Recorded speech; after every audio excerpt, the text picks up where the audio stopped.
Is it you I'm looking for? Remember that song? Hey, this is Robert Ferguson. I want to say thank you for being here. I am your nutritionist and I share because I care and I want to have a conversation with you. And if you're catching me live, I want to say thank you. I also want to encourage you to go to our YouTube channel. Make sure you click on the like, subscribe, and hit that bell so that whenever we upload information, it is information that you have access to at your convenience.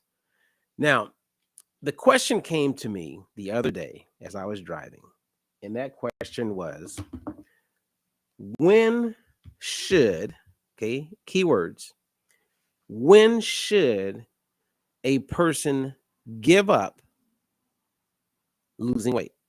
Think about it. We have a large majority of people around the world that are overweight, obese, and now the extended category of morbidly obese, those numbers are increasing as well. We have more kids, more adults, more everybody in need of losing weight and becoming healthier. So it's no secret that this is going on. You know what I'm saying? Like none at all. And we're just at a place where it's like, what are we going to do about it? And then I was thinking, as you look around, you'll see people, you know, that they just gave up. Somewhere along the line, they stopped wanting to lose weight. They stopped going from one diet to the next diet. But then not all people give up. As I think of many of my clients in their 70s right now, some in their 80s, I'm coaching them. They haven't given up. And what's amazing is that they're winning. So some people are giving up because they don't know they can win. And others aren't giving up and they're just searching and searching and searching. And I can't tell you how many people I've met 20 years ago.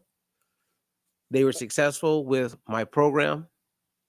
And then for some reason, they quit being coached. Life got in the way. They move, things happen. People get divorced. They gain weight back. They try some different diets. And then I hear from them because they remember that when they were following Diet Free Life, it didn't feel like a diet. And they knew that it worked. And it had more to do with learning, right? And acquiring the lifestyle habits that you can really live with. Now, at the end of the day, here's my point. Don't give up, no matter what your age. And don't allow your perceived negatives stop you from going for it. And I'll give you one example. There are people who don't want to lose weight because they're afraid what their body's going to look like with all the added loose skin. Or not added, but it becomes revealed. But then a lot of these same people, they want to lose weight really, really fast. And we know that there's some benefits of losing a lot of weight fast, but there's also some negatives when it comes to our skin health, the elasticity. So when do we give up then? Is it okay to give up? I mean, what's your thoughts on it? Like if you're catching this, even if it's the replay, when should a person, and I'm using the word should, not to judge, but just to stress the point.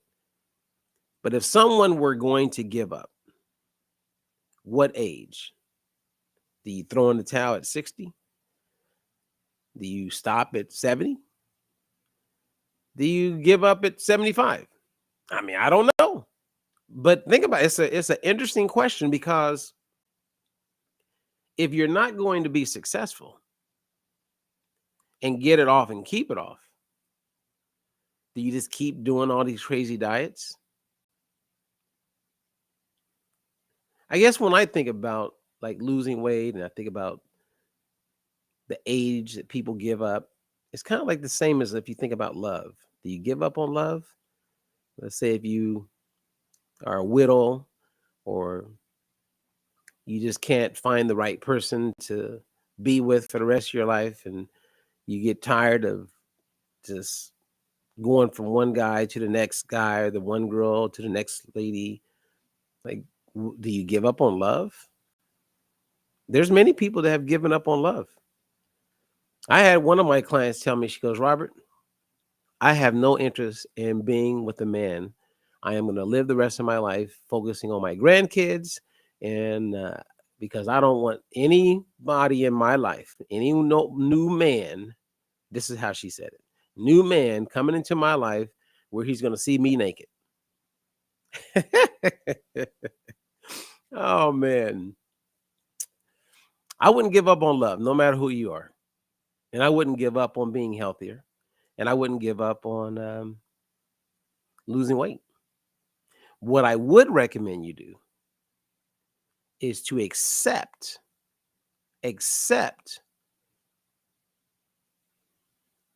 the unwanted or wanted reality of what habits are necessary to get you to where you want to be.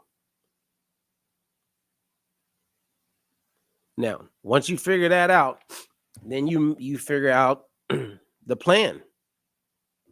And when you don't know, don't guess. I mean, I have coaches I would love to connect people with. I mean, or you'll work with me. Let's go. And once you find something that works and you know you can live with it, then you keep doing it. The take home, really, when it comes to losing weight and keeping it off, is finding that way, that method, and all that you have in place. If it's working for you, you keep doing it. See, one of the things I love about coaching, right, and working with you, and anyone who's catching this, if you have a coach and you're checking in with that coach, that alone is worth everything, and both losing weight and keeping the weight off. When people stop doing what is working, then they get the opposite outcomes. My mom belongs to an organization where they check in on a regular basis. And she did that because she loves the idea, not the idea, she loves the fact that accountability is part of checking in. The thing I like most about Weight Watchers back in the day, and even though I'm not a big believer in their nutrition recommendations, because I know it could be way better, but one of the things about Weight Watchers is that you had to go in, before everything went digital, and you had to step on that scale. So every week you had a get real moment. And that's what I do with my clients every week.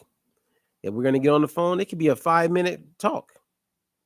But having them share their numbers with me is a amazing reflection for them to stay the course. Even if the numbers go up, or even if they're stagnant, even if the weight is the exact same each and every week. Because I have seen what happens when people stop being coached. There are people who are listening to me share right now that I've coached, or they've been coached, and they've gained probably all their weight back, if not more.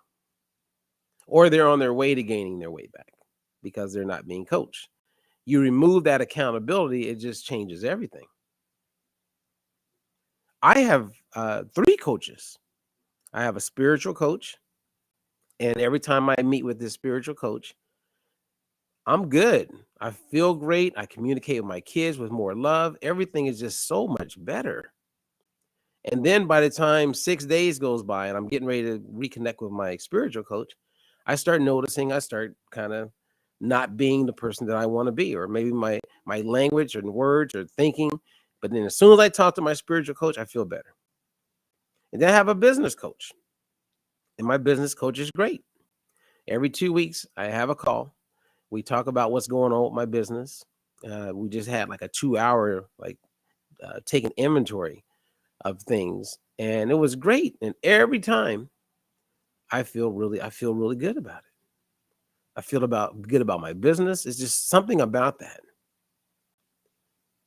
And then I have a coach for nutrition and weight loss. I have one of the Diet Free Life coaches is my coach. I trained them to be a coach, and now they're my coach. Now, why do I need a coach? It's very important for me to have a coach because I know the power of it. I love checking in. I love sharing my numbers. I love getting feedback. I love, and sometimes it's literally, "Hey, how you doing? Oh yeah, I got a call. Here's my numbers. Any thoughts? Nope. You feeling good? No, I feel really good." And then boom, I go for it. And the next time, there's a part of me that wants to like get on the phone and see that my body composition improve because I'm more focused on my body fat percentage than I am weight on the scale. But the power in that, there is power in having a coach. Don't give up. Some of you, with all that wisdom, let's say you're in your 60s, maybe your 50s, 70s, you're going to get more out of having a coach. And you're going to love it. And this is why you have wisdom.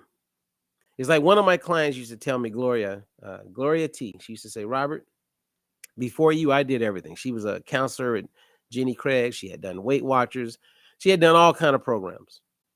And I remember her sitting in front of me and she says, everything that I've done, losing weight, gaining it back, losing weight, gaining it back, that was all practice for this new thing called Diet Free Life.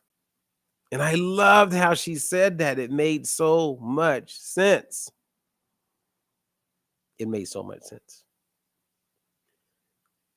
You got it. So whether you're coaching with me, find a buddy, find some way to have accountability in place, but don't give up. And don't assume you already know what is healthy and what's not. Because I meet people all the time, they think they know nutrition. They don't know nutrition. That would be the same if I think I know cars, but then when I meet someone who's really an expert in cars, then my eyes are open. So don't give up. No matter what your situation, no matter what it looks like, don't give up. Keep your eyes open, keep searching, keep looking, and you'll find the method. You'll find the thing that's going to work for you. And then you keep it exciting. And I would say this as I close. Make it a goal to, like, especially when you're losing weight, right? Because there's a lot woven around your nutrition. There's activity as far as movement. And then there's mindset, right? And under mindset, everything from motivation to inspiration, being inspired, and of course, behaviors tied into that. Along the way, learn more about those areas, what I call the three-legged stool. I know that when I get on the phone with my clients, they love when they learn something they didn't know. And my goal is to like keep sharing things with them because nutrition science never settles. It keeps changing constantly. And as it's changing, I'm updating them. It's kind of like I was talking to one of my clients who bought my Food Lovers program years ago. She bought the program and she stuck on the program, but so many things have improved and changed since she got that program. And so she became my client and I started showing her and educating her. She's like, wow, I didn't know that, because she was stuck on what she thought was accurate, and things have progressed. I mean, in the Food Lovers program, I recommended grapeseed oil, and I would never recommend grapeseed oil today because of what we know. Nobody was really talking about the gut microbiome back then. And 5 years after I created that program, I discovered the gut microbiome, fell in love with the gut microbiome. 5 years after that, I meet one of the leading voices, researchers with the gut microbiome. And I had known a lot, but boy, after meeting with Dr. Sabine Hazan, I realized I don't know anything. I felt like I didn't know anything. And that industry is moving. So make it where you're learning along the way. And when you're learning, it feels good. It's rewarding. It's powerful. Otherwise, you're stuck in the mud. And nobody wants to be stuck in the mud, because then nothing happens. You know what I'm saying? Nothing. All right. So I want to give a big shout out to John Wilkerson, Ava Reese, Chari, what's up, Chari? Marianne Ballard, she says, I will never give up losing weight. I do miss the accountability that was involved with Weight Watchers. I think that is what is missing from me being successful. Well, Marianne, yeah, if you listen to me, and I know you do, that's when I say coaching, I'm talking accountability. There are a lot of people that would be successful, but they either don't take the coaching seriously or they don't realize it, or sometimes people just don't have the humility to be open to being coached. They feel like they should be able to do it on their own, which that's lack of humility. I should be able to do it on my own. And then I have clients who they'll talk to their, um, their kids or somebody in their family, and they'll say, why do you need a coach? You should be able to do it on your own. Like everyone just wants to throw their 2 cents in. Whereas some of the richest people in the world have business coaches. The best singers in the world have vocal coaches. The best dancers in the world have dance coaches. Find a field, whether it's gymnastics, whether it's bowling, the people, if you look at these kids who become extremely talented in golf, they have coaches. Now, are they passionate and motivated? Yes. They probably don't even need the accountability, but they like the idea of having 2 other eyeballs looking at their situation, someone who is not biased, giving them feedback and recommendations.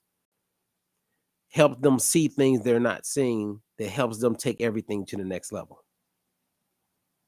There's power in having a coach, and there's power in not giving up, but be wise about it. Wisdom. So this is a Fat Loss Tuesday as I record this live. And it's not always about knowing a little bit more about nutrition or a little bit more about fitness or a little bit more about how this medication. Sometimes it's just a conversation you want to have like this and just talk about it out loud. Like, should I give up? I mean, who cares? I'm at the age where it doesn't matter. What do you mean it doesn't matter? It matters. So don't give up. Okay. Thank you. I appreciate you guys. Love, love, love. And do me a favor, if you have not been to the YouTube channel, please go over there and like and subscribe and hit the bell so that you are reminded anytime I share information. And my goal is to share stuff like this at least twice a week. Just random thoughts that come to my head, like, wow, if I was overweight and I was 78 years old, would I just give up? Or would I still be trying and working hard to look my best? I'm going to go with that one. I'm Robert Ferguson, your nutritionist.